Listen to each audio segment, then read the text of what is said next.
In 1989, PepsiCo had a fleet of its own. It was dubbed the Pepsi Navy by the media, and it was all thanks to one country's love of the fizzy soda. In the midst of the Cold War, another conflict was brewing, the Cola Wars.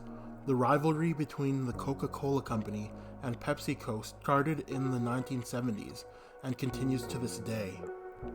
Coca-Cola dominated the European market, but PepsiCo had planted the seeds of a Russian takeover over a decade earlier.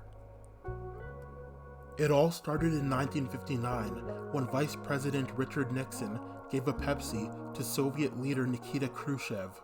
He reportedly downed the drink enthusiastically.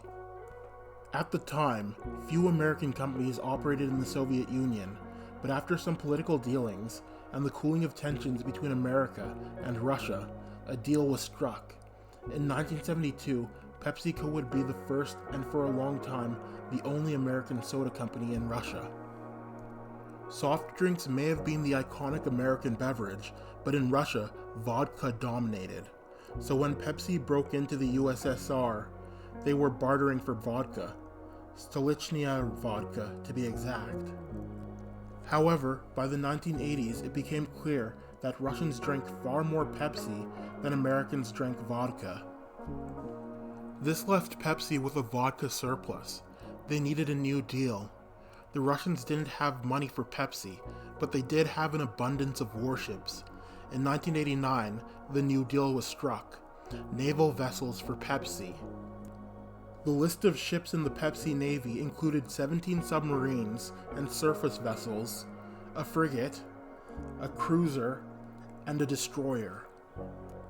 The ships were in disrepair, but PepsiCo never intended to keep them.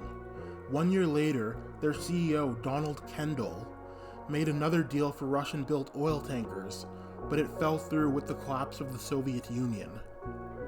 With 17 submarines, the Pepsi Navy was tied with India. It was reportedly the 6th largest naval fleet in the world. However, PepsiCo were quick to get rid of their ships.